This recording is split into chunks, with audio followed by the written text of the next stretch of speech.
Hey, child God of mercy. I don't get it. I don't really understand it. Why is it that Igbo people are always the targeted ones? Look at what is going on in so-called trade fair in Lagos State, where the Igbo businesses are being destroyed in daily light. And they are telling me that this is not act of terrorism. This is a complete act of terrorism. This is a complete genocidal war going on secretly against Igbo people. My people, come and watch this video. Come and see things for your eyes, because a lot is happening secretly that nobody is talking about it. And the worst part of it is that the so-called Nigerian gutter media are not saying anything about this because they want to hide it before the world. But we cannot let. We will keep exposing them until justice be done. And that justice, they should allow the Igbos to go on a separate way, because in that's the only solution that left for this construction called Nigeria. My people, come and watch the video. You will share tears for this video. Watch. I'll be right back.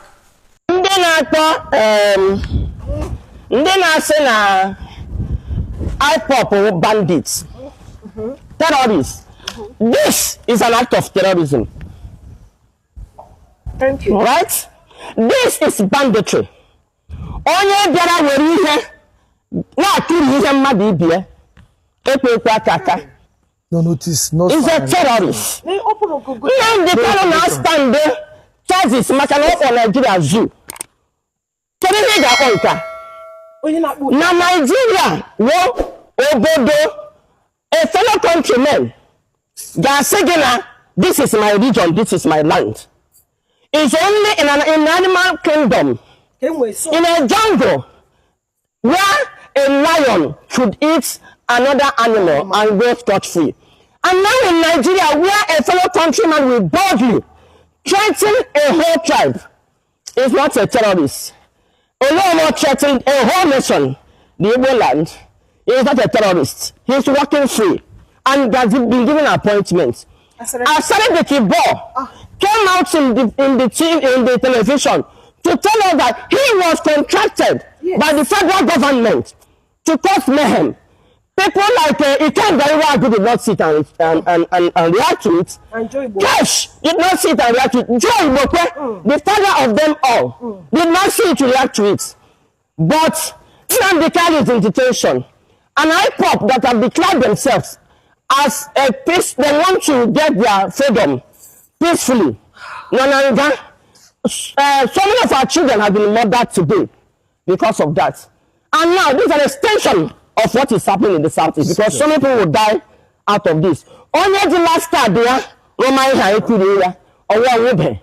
so Igbo, our governors, our side lot, and our there can Allah. Everybody Allah. Manali will be trying I got lota, and I do this here. Stand on my chineke. Sir, I was at 10 o'clock. Yes. Igbo, ekele m ọnụ. Ebe anyị nọ ihe akịta bụ na Balogu market as panda. Ihe awụ plaza. Learn how mighty this plaza is. Plaza nọ akịta awụ plaza ofu onye. Plaza nọ na ihe dịka ebe 2 plots of land. Ya nwekwa plaza nọ from here. Gbada line na-eme ha ọnụ na ahụ ya dị ihe. Onye nwe plaza anụnwa now dị hospitalized, ọ nọ n'ụlọ ọgwụ. This plaza nọ almost 1 acre of land. Ya na-agbada ihe a na-ete dị wee kọọ plaza enwere ike onye a na-adị ego na bank wee rụọ ihe a. Ọ na-eso na ihe a bụrụ genocide. Ọ na-eso na ihe a bụrụ genocide. Let not it wee kọọ plaza mmadụ. And from nkọwa nke anyị bụ na federal government privatized ebe a wee nye ha anyị, and ha nwere approval plan contrary to ihe Lagos state government na-ekwu na ha enweghị plan. Legodo ụlọ mmadụ na eke ụdị akpọmụgwọ dị ihe nke legodo ụlọ mmadụ rụrụ arụ na-ele na ya Chineke ahụ gbadata ebe a na-ele na anya ebe a ihe abụ ihe akụrụ ụlọ mmadụ. Ihe ahụ almost 2 stories building. Ụlọ ahụ ya gbadachara ruo na ya gbadachara ruo na ọ ya dị ha. Legodo na ihe akụrụ ụlọ mmadụ. Onye nwe victim na nọ na hospital and then we this man nwere ha na. Onye nwere ike nwere ha na. Ọ na-asị m na ihe ahụ bụ genocide. On actually how the genocide. No, how to stay. No, this property on about 2 acres of land.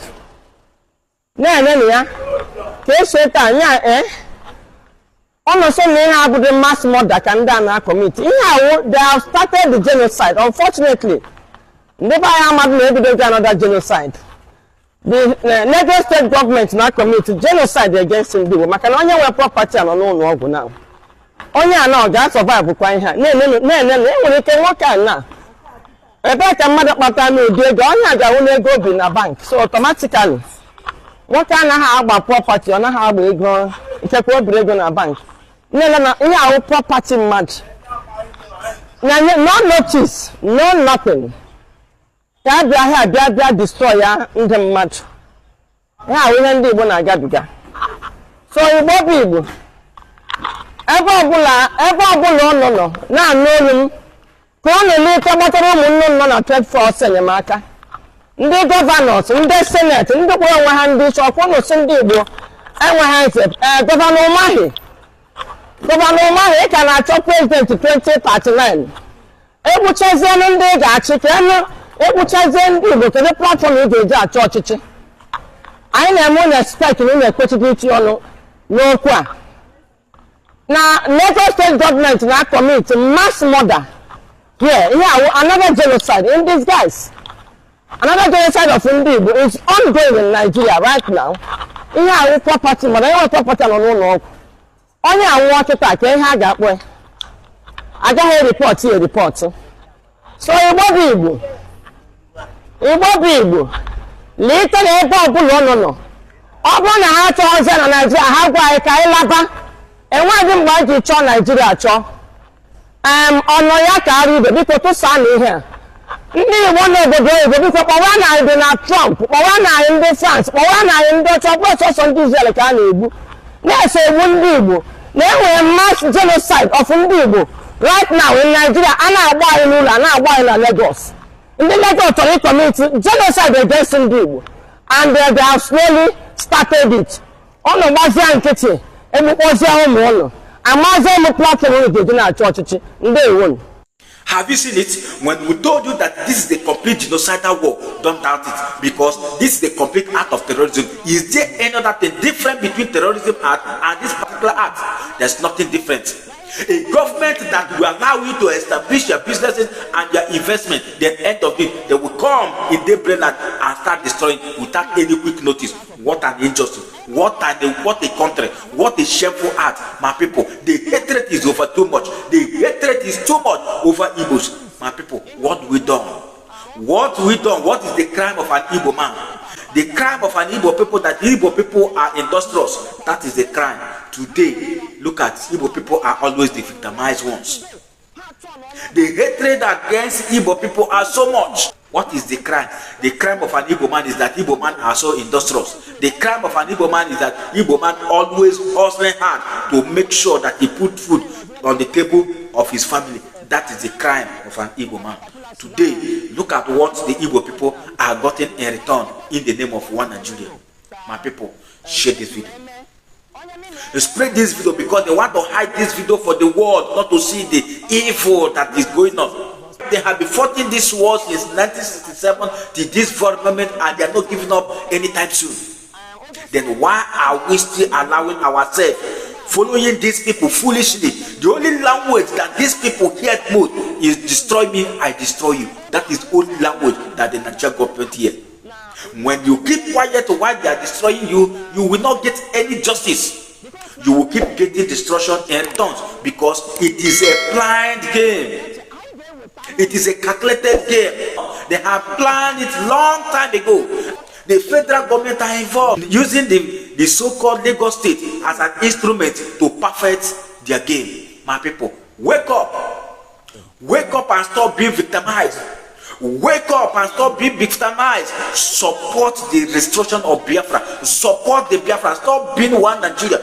Look at what you're getting in return for your one Nigerianness.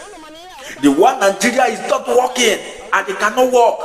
Why are you allowing yourself to be destroyed by so-called one Nigeria? The earlier you wake up is better for you, because this construction called Nigeria cannot work today, and it cannot work tomorrow, and it can never work. The only solution left is just disintegration. Let the Igbos go on a separate way. In that is where you can establish and triumphant and build that your empire. But if you keep supporting one Nigeria, you will get this in return. It is quite unfortunate that my people, the Igbo people, are always the victimized ones. And it is also a surprise to me that most of my brothers, the so-called Igbos, will still supporting this one Nigeria with their full chest, believing that it's going to work today or tomorrow. But it is very shameful that after seeing this, they will keep supporting one Nigeria. We have suffered so much in the hands of this construction company called Nigeria. The evil atrocities that the Britain are committing against our people is unspeakable. So my people, spread this video. If you find this video very helpful, and if you want what is happening in this country called Nigeria against the Igbo people to stop, my people, share this video. Spread this message, because the message needs, the world needs this message, and our people need this message also. In doing that, we can rescue our people in this critical time. But whatever they like, let them do. Biafra is already a done deal.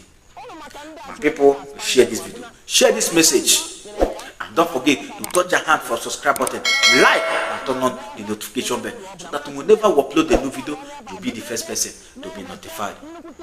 Till next time, see you in my next video. Thank you. Bye for now.